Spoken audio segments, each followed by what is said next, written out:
大家好，我是上帝洗脸肥猫头子。今天我们继续来聊九蛇女帝的故事原型。我们来看看17年前韦天老师是怎么把一个知名古典悲剧角色改编成逗逼国中的逗逼女王，女帝又是怎么一步一步靠着自己的逗逼气质人气爆炸逆天改命的。上集我们说了，韦天老师在女帝的角色设计上以七武海的原型《浪漫杀家2》中的七英雄罗库布给为原点，设定了亚马逊战士石化与魅惑术的联系，以及从罗库布给的反毒伊 K 布克洛，也就是池袋的游戏彩蛋中吸取了池袋中华街灵感，敲定了九蛇的文化氛围和美术风格。而九蛇篇出现的故事桥段，像是对男性一无所知的国家、竞技场的决斗、非他不可的爱情，以及为爱而死的病症，又是源自哪些文化灵感呢？首先，这种整个国家或者整个岛的成员都由女性组成，甚至全民对男性没有印象的传说其实并不少见，比如爱尔兰神话中的布兰之航、流落女性岛、岛上一日外界一年的设定，和浦岛太郎的龙宫城如出一辙。亚特王传说中狐珠仙女抚养兰斯洛特的少女之地，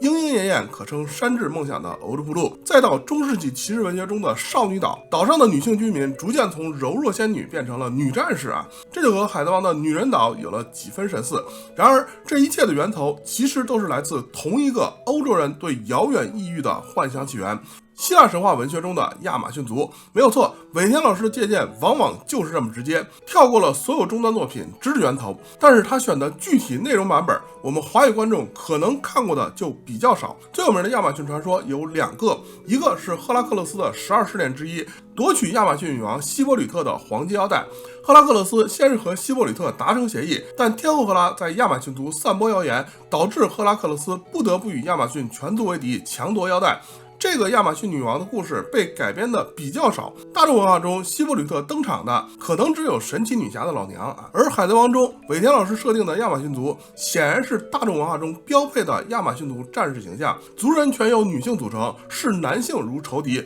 全身披挂顶盔贯甲，善用弓箭长矛，奉行强者为尊。这个形象最广为人知的文化作品就是暴雪的《暗黑破坏神2》中的职业亚马逊战士，而这个形象的源头也正是海贼王中亚马逊莉莉故事源头。18世纪德国诗人、戏剧家、小说家贝恩德·海因里希·威廉·冯·克莱斯特尔在1808年出版的戏剧《彭特希勒亚》。彭特希勒亚这位亚马逊女王的故事最早出自古希腊诗歌系列特洛伊史诗圈，这是一个多作者以特洛伊之战为背景创作的作品集合，用今天的话说就是特洛伊宇宙啊。其中留存下来的最有名的就包括荷马的2部史诗《伊利亚特》和《奥德修斯》。当然，荷马之所以成名，一方面是他的2部史诗是特洛伊史诗圈的开山之作，且完成度很高，至少在亚历山大时期以前是特洛伊宇宙中的翘楚。而更重要的原因是因为他是幸存者偏差中的幸存者，他作品刚巧没有失传而已。由于年代久远，特洛伊史诗圈的作品大量失传，而包含彭特希勒亚女王故事史诗《埃塞俄比斯》也正是失传的作品之一。然而公元5世纪的希腊哲学家普罗克鲁斯编纂了一本文选，其中记录了特洛伊史诗圈所有作品的故事简介这些简介留存了下来，使得后世可以对其主要内容一窥究竟。在文选版本里，彭特希勒亚的故事非常简略，讲的是战神阿瑞斯的女儿彭特希勒亚带领12名亚马逊战士驰援特洛伊，打得希腊联军节节退后。彭特希勒亚与希腊英雄阿卡琉斯决斗，最后死于阿卡琉斯枪下。阿卡琉斯揭开他的头盔，见到是个绝世美女后后悔不已，将彭特希勒亚的遗体还给特洛伊人。特洛伊国王为他举行了火葬，享受了赫克托尔一样的待遇。我们看这个版本的彭特希勒亚虽然才貌双全，虽败犹荣，但是这段剧情极其简略，只有主要人物，毫无细节。尾田老师显然没有什么借鉴空间，而真正使彭特希勒亚的故事成为经典的，正是海因里希以这段简介为基础创作的戏剧版彭特希勒亚，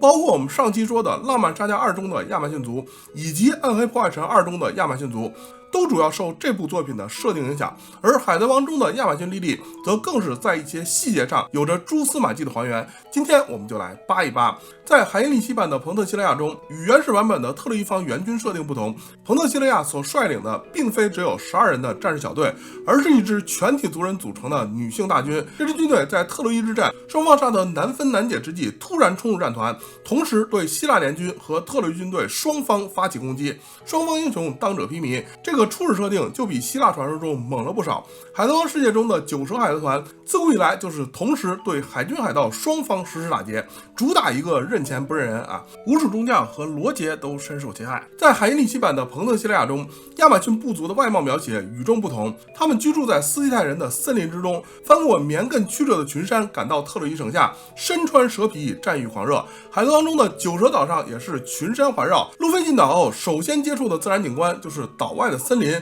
森林里除了让人长蘑菇的蘑菇之外，就是这些人手一蛇的九蛇战士。作为导入故事的重要角色的玛格丽特，也正是身穿兽皮小坎肩啊，不知道是不是蛇皮，但是在所有的传统亚马逊形象中，造型上与蛇强关联的就只有海因里希这一版。彭特西利亚本人的造型是一身戎装，盔缨从头上垂下，身上流苏随马蹄踩踏摇晃。他向希腊军队面无表情的望来，仿佛眼前的人都是石头。可当目光触及到阿喀琉斯时，他的整个面庞到景象都霎时染上了赤焰的色彩，仿佛他周围的世界都在熊熊燃烧。在海贼王世界中，头上有盔缨的设计其实很少，但是九蛇却经常有戴着这种头盔的女战士龙套出现，而护国战士和九蛇海贼团的标配造型则是这身白色披风配黄金流苏。之前我们说过，女帝的石化能力和魅惑能力是来自《浪漫沙加2》中石化克制魅惑的设定，而其源头应该也是来自这一版的戏剧中，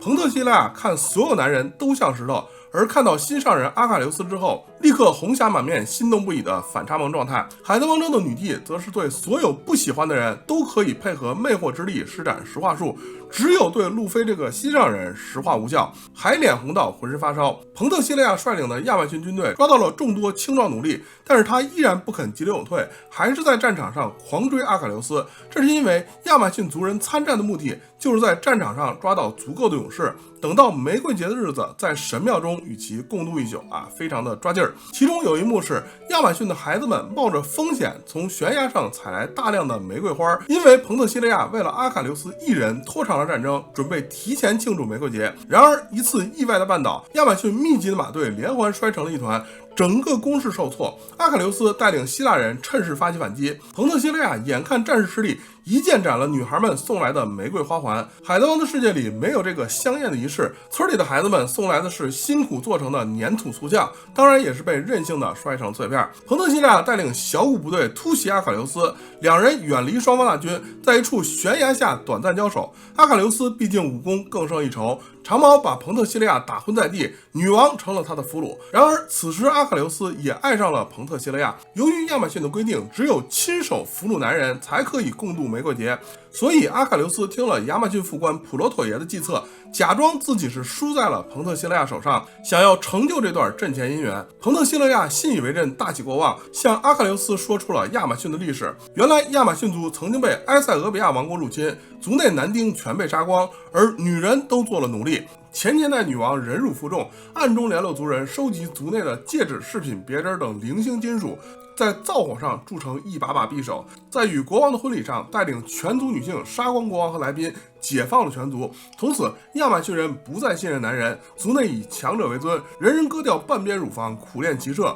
定期外出俘虏壮丁，于玫瑰节上让其以战神阿瑞斯的名义繁衍后代。如果生下男婴，则男孩的父亲和男婴会被立刻送入冥府；如果生下女孩，则成为亚马逊的战士。亚马逊的意思在作品中被解释为侮辱。在海贼王世界中，悬崖下吐露心声的标志性场景被安到了花瓶女主玛格丽特身上，而亚马逊立地族群文化的由来并没有具体交代，只不过女帝三姐妹以及前年代女王芍药都有过成为天龙人奴隶的悲惨经历，这个和被奴役深度绑定的国家设定显然是来自这个亚马逊族黑暗的历史事件。当然海贼王中的亚马逊立地族人显然没有进行肉体改造啊，可见胸怀大志其实并不影响射箭。彭特西利亚爱上阿喀琉斯的过程并非是由于战场上对其一见倾心，而是违背族规的一次军事冒险。因为亚马逊人不能自己选择对手，只能与神意安排给他们的男人结合，也就是在战场上随机挑选对手俘获。但是彭特西勒亚的母亲临终前向他讲述了阿喀琉斯在特洛伊战争中的英雄事迹，彭特西勒亚因此情根深重，在战场上不顾他人，只是追着阿喀琉斯攻击，以致军事上的失利。海贼王这边，事实上女帝爱上路飞的过程也是无比突兀的，真正的恋爱病发作并不是因为路飞替他们遮遮掩了奴隶的印记，而是得知路飞就是胖揍了天龙人的英雄，他们爱的都只是意中人的英勇事迹而已。希腊和亚马逊双方大军接连赶到，两人被迫分离。彭特希勒亚得知是阿喀琉斯击败了自己，而辛苦得来的俘虏也因为自己的义气勇士全部被希腊人救回后后悔不已。而阿喀琉斯则深深爱上了彭特希勒亚，于是发出战帖，要和彭特希勒亚1对1决斗。他想在决斗中故意输给彭特希勒亚，满足亚马逊的族规，成为其奴隶。彭特希勒亚接到战书后伤心欲绝，认为阿喀琉斯负心薄幸，真的想和自己生死决斗。另一方面，由于全族俘虏损失带来的指责，多重压力之下，他精神失常，成了失去理智的狂战士，带着猎犬、战象和保弓赴约，在比武场中将空手而来、毫不设防的阿喀琉斯一箭射死，并让猎犬咬碎其尸。战后，彭特希勒亚仿佛刺激过度，突然失忆，浑浑噩噩地回到营地，在得知自己亲手杀死了手无寸铁的阿喀琉斯之后，了解了阿喀琉斯的一片苦心，当真是哀莫大于心死啊！原文说他是在心中用悔恨打造了一把匕首，杀死了自己啊，大概就是活活心痛而死，就是这么个悲剧的故事。在海盗王世界中，九蛇的城市正中就是这个比武竞技场。路飞下场作战之前，也是先和野兽作战，只不过不是猎狗啊，换成了更巨大的黑豹，但是还是被一拳 KO 啊，没有重演阿喀琉斯的悲剧。九蛇历代皇帝祖传的口伊瓦兹莱，也就是恋爱病，为什么会并发致死？病症表现为什么是心痛头晕、手抚前胸，也就很明白了。医生说是心脏的异常啊，很显然也是在心中铸造什么悔恨的伤心匕首啊。正所谓自古多情空余恨，此恨绵绵无绝期呀。我们可以看出，海利基版的彭特希勒亚战力体系崩溃啊，彭特希勒亚居然杀了阿喀琉斯啊。但是尾田老师显然并不那么在乎战力这回事儿，还是发挥他一贯的传统，把这个爱情悲剧薅了个精光啊！不止如此，在九蛇海贼团身上还有一些彭特希勒亚相关的小彩蛋啊，比如彭特希勒亚和阿喀琉斯的爱情悲剧，就是在纠结谁当了谁的俘虏，什么古希腊高手们的恋爱头脑战啊。而女帝的大招叫做 Slave Arrow 俘虏之剑，不知道是不是暗示最后阿喀琉斯被一箭射死啊？九蛇篇之后的大监狱篇，路飞藏在女帝的斗篷里潜入推进城，很明显是模仿了特洛伊木马计。神之谷因为绝世美女芍药被掳走而引发的天下海盗大决战，则是直接致敬因美女引发的特洛伊之战啊。颠倒众生的绝世美女海伦则由 Shaki 全力客串。另外，尾田老师当然也传了一些其他东西，比如这个天龙人的罪恶课业天翔龙之蹄儿，其名称当然是来自他的授业恩师和月深红的浪客剑心里飞天御剑流的最终奥义天翔龙闪。而这个烙铁的奇怪形状，其由来源头当时我们是不得而知的，但是在之后的世界会议篇萨尔伯烧毁玛丽乔亚粮仓的时候，这个天翔龙之蹄儿的完全体有了展现。我们把这个 logo 的实体部分去掉，其实是一个恶魔草叉的形状，这个形状的奴隶烙印天下只有一份，那就是2001年由蒂姆·伯顿执导，改编自法国作家皮埃尔·波勒同名科幻小说的《人猿星球》。故事讲述养猩猩的宇航员在一次事故中穿梭时空，到了猩猩进化出文明奴役人类的星球，被俘的宇航员带领奴隶人类逃出升天，利用宇宙船残骸反击人猿奴隶主的故事。在电影中，人猿用来标记奴隶的烙印正是这个草叉形状的烙铁，而这些会模仿人类的穿盔甲的猩猩在海贼王中也有出现，就是和女帝同期登场佐罗修炼的猩猩岛。岛上的山峰则明显是同样来自蒂姆·伯顿的《圣诞夜惊魂》。蒂姆·伯顿作为尾田最喜欢的外国导演，其实也早早就被他扒了干净。至于这个奴隶带领奴隶逃亡的故事，明显是女帝口中的反抗英雄费舍泰格。当然，费舍泰格身上还缝合了很多其他东西，这个我们之后讲鱼人岛的时候再说。再有，不知道大家有没有发现，九蛇海贼团登场的所有角色基本名字都是用花的名字直接套用，比如 Margaret 银叶菊、Sweet Bee 香豌豆花、阿菲兰多拉丹药花、盘吉三色堇、贝拉东娜颠茄、Poppy 罂粟、Anista 金雀花、Neline 纳丽花、QQ 桔梗花、Digi 雏菊、Blue Fan 蓝扇花、Lindo 龙胆草、Cosmos 秋樱、兰花、夏库亚库芍药、古罗利欧萨火焰花、托利托妈火把莲、三达索尼亚宫灯百合、玛丽勾鲁斗万寿菊。除此之外，还有那么几个为数不多的角色名字不是花的，就显得非常突兀。一个是负责处刑路飞的处刑兽啊，巴 Q 拉。这个家伙的名字由来不得而知，可能是他又拿什么词儿换音换来的，不知道和哆啦 Q 啦有啥关系啊。第二个刺儿头是熊猫人盘达乌曼美，是斗技场的观众啊，变性的熊猫人是来搞笑的。剩下的3个都很重要，一个是女帝博阿汉库库本人，还有一个是他的蛇萨洛美和九蛇拉船的蛇叫做游蛇。这3条蛇非常重要，因为他们明示了这一尾田老师用的另外一个重要素材，就是圣经中出现的一位绝世美女。我们之前说过，在尾田老师家的书架上有着一系列圣经绘本故事，包括创世纪、少年耶稣和施洗者约翰、参孙的秘密、但以理书神秘语言、路加福音的马大和玛利亚、马太福音的东方三博士、撒尔姆记的大卫和歌利亚，以及十字架苦路。而尾田老师也经常把圣经故事缝合进作品里，这个家伙就是个儿童读物传播大使啊。比如我们之前说过的，路飞的圣经形象并非是天选的救世主耶稣基督，而是来自达芬奇的画作《施洗者约翰》。这张空岛时期手指天宫的分镜基本属于明示，是一个引领者的形象。九蛇的交通工具游蛇读作犹大，很明显是来自害死耶稣基督的使徒犹大。而女帝的宠物脑袋上顶着骷髅的萨勒美，名字则是来自圣经中害死施洗者约翰的妖艳美女莎乐美。圣经中的莎乐美的故事说的是施洗者约翰得罪了巴比伦希律王的王妃，王妃命女儿莎乐美在舞会上献舞，利用希律王酒酣耳热之际的奖赏许诺，索要约翰的人头，导致约翰被杀的故事。在这个故事中，莎乐美只是个花瓶般的工具人，虽然设定上精彩绝艳，但是并没有自主灵魂。而尾田老师所用的莎乐美自然是更加凸显整个篇章爱情主题的版本。这里的莎乐美显然是出自19世纪英国著名诗人剧作家奥斯卡·芬格尔、奥弗拉赫蒂·威尔斯·王尔德的戏剧版莎乐美。王尔德的戏剧版莎乐美于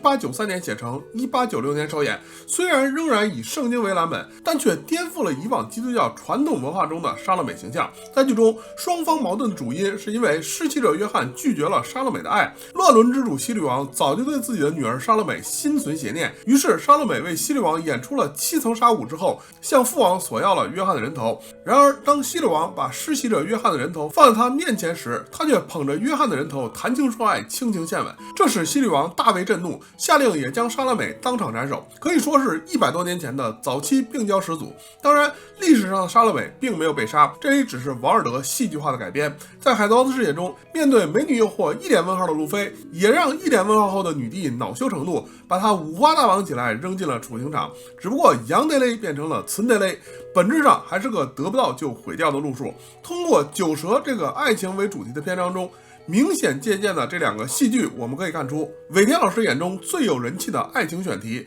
不是相濡以沫的举案齐眉，也不是矢志不渝的山盟海誓，更不是不离不弃的情比金坚，而是命运审判的相爱相杀。那么为什么尾田老师又要执着于将2大爱情悲剧以喜剧的形式收尾呢？其实非常简单，海贼王的香波利群岛篇起至三兄弟回忆篇为止，可以看作是一个情绪调动完整的超长大篇章。而除去香波利群岛的引子和三兄弟篇的尾声，中间的九蛇篇、海底监狱篇以至顶上战争是一个情绪逐级递进的承转结的过程，必须要把情绪的极致爆发点留给顶上战争赤犬的穿心一拳。所以作为起承转结案中承的九蛇篇必须要是喜剧，也只能是喜剧，这样才能为最后的悲剧做好铺垫。而这个悲剧向喜剧的转化过程，在尾田笔下是强行的、无厘头的，甚至是略显突兀的。尾田在剧情即将导向悲剧时，用了一个彻底现代的猝然反转手法，让剧情峰回路转。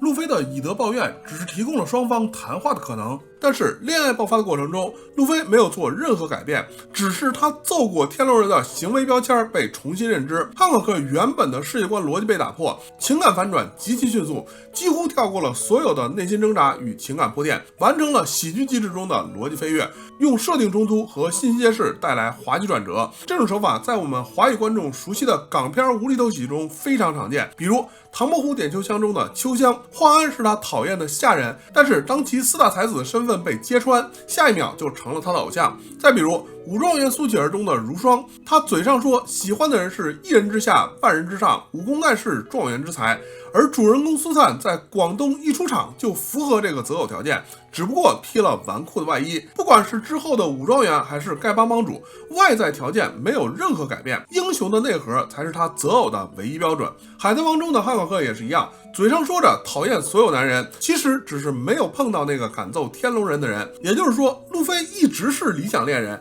只是他的认知需要一个行为标签来解锁那层滤镜，认识到他就是那个身披金甲圣衣、脚踏七彩祥云的盖世英雄。于是乎，高冷的冰山美女就在这种峰回路转的爱情之下，完美转型成了喜剧角色，带领全国岛民担负起了搞笑的任务，就这么把九蛇打造成了一个欢乐的逗逼国度。然而，这个故事大结构上的必然改动造成的喜剧效果，却意外产生了可能连尾田本人也没预料到的化学反应。海贼王九蛇篇连载的2008年左右，正是日本进入大少子化时代后第一代人的适婚时段，长达20年的经济衰退之下，低生育率的不婚不育观念早已深入人心。少子化环境下成长的新一代年轻人和传统观念下的父母一辈的催婚思想产生激烈碰撞，也让日本社会上充斥着极端对立的婚恋焦虑。2007年，小说《婚活时代》与电视剧走红，婚活成为流行词，描述的是女性主动出击寻找婚姻对象的社会风潮。2006至2008年，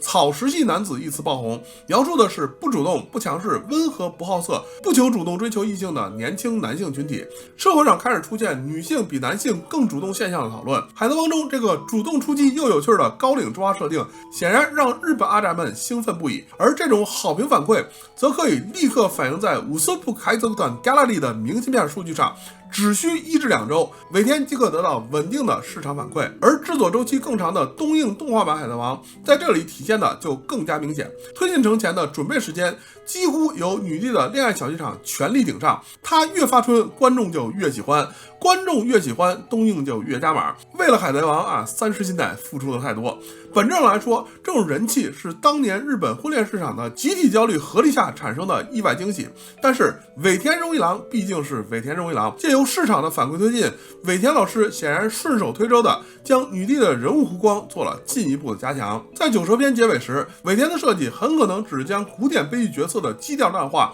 改造成现代悲剧的调性，以冲淡悲剧感。因为天龙人的奴隶过去悲伤氛围还是比较浓厚的，像彭特西勒亚这样的古典悲剧一般强调命定的个人无法逃脱的命运观，人物性格往往高洁纯粹，是命运的受害者，结局走向常常是死亡、诀别或无法挽回。情感基调以崇高、沉重、清冷为主，最终目的是引发敬畏、怜悯、净化。而现代悲剧的命运观往往是命运由个人性格与社会环境互动决定，人物性格更为矛盾复杂，有时可爱与可恨并存，结局可以失败，但是强调挣扎中的尊严。情感基调通常是游移现实，笑中带伤，最终目的则是引发共鸣、反思和希望。我们可以看出，古典悲剧和现代悲剧的分歧点主要在主人公是否有发自内心的对命运的反抗。不管这种反抗成功与否，其过程就代表人物的蜕变和升华。汉考克对命运的反抗，则是在他喜剧光环的加持下一路高歌猛进的。对于压死彭特西勒亚的亚马逊族龟，汉考克的表现是不以族中约定俗成的性别标签划分群体，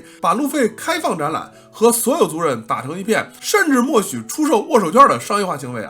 之后他反抗自己内心深处的恐惧，答应去中枢参加顶上战争，这里是第2次人物弧光体现，也顺便推动剧情，开启了下一个篇章。而最后尾田玩了一手更绝的，在顶上战争战场上，女帝公然对海军发起攻击，一脚踢断了庞白军 Smoker 的10手铁棒棒，这其实标志着正式与世界政府宣战对抗。在海贼王世界中，伊姆登场之前，揍海军一直是最高级别的反抗行为，只不过 Smoker 可能习惯性的没有上报女帝的爱情冲动是一种极致的热情表现，可以说是敢爱敢恨，也可以说是无法无天但是其表现所展现的潜台词就是，就算要死，老娘也要痛快爱过再死，主打一个快意恩仇。当然，也正是这种为爱抛弃一切的爱情观，使得这个角色彻底脱离了命运的束缚，成了现代女性一切选择基于个人意愿的爱情标杆，角色弧光也得到了最高的升华。至此，尾田没有说出口的设定，她所代表的花中女王